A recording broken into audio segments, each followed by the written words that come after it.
Bolalarni burniga tomizdim 2 tomchidan. Odilbekka antivirus ichirdim. Komilbek esa hop yo'talga qarshi damlamani ham ichib oldi. Assalomu alaykum mahalladoshlar, omonmisiz? Shu desanglar farzandlarim bir hafta mobaynida maktabga bora olmadi.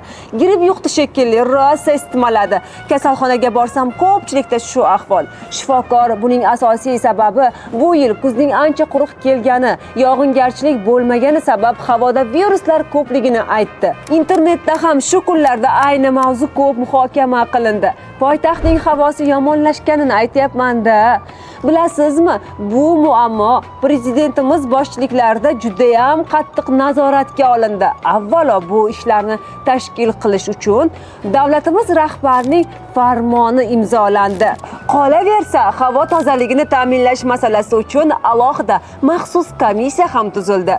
Farmonni birma-bir o'qib chiqdim. Bugun yoki ertangi kun uchun emas, ko'p yillik juda yaxshi rejalar belgilangan.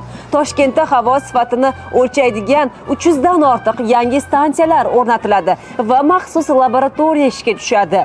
Havo sifati indeksi joriy etilib, aholini erta ogohlantirish tizimi yaratiladi. Issiqxona hamda zavodlarda zararli tutun chiqishiga chek qo'yiladi. Filtr o'rnatmagan yoki taqiqlangan yoqilg'i, masalan, shina, mazut yoqqan korxonalar qattiq jarimaga tortiladi. 3 oy muddatda poytaxtning 4 ta yo'nalishida kamida 3 tadan sun'iy ko'l va suv havzalari tashkil etiladi. Esingizda bo'lsa, bundan 5-10 yillar avval televizorda xorij xabarlari orqali Pekinning havosi ifloslanish darajasi oshgani bo'yicha ko'pgina xabarlar berilardi. Xitoy nima qildi? Gigant ishlab chiqarish korxonalaridan tortib maydasigacha filtr o'rnatdi. Bizda ham shunday qilinadi. Sanoat va ishlab chiqarish korxonalarida filtrlar o'rnatiladi.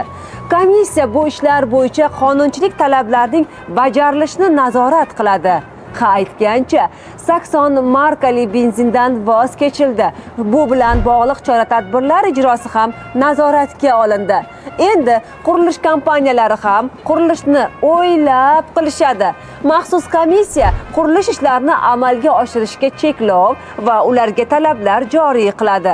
Shu jumladan qurilish vaqtida changni bartaraf etuvchi uskunalarni o'rnatishni ham. Endilikda o'rnatilgan me'yorlar buzilgan hollarda havoni ifloslantirayotgan ishlab chiqarishlarga qarshi qat'iy choralar ko'riladi. To'g'rida, odamlar salomatligi haqida gap ketganda murosaga o'rin yo'q.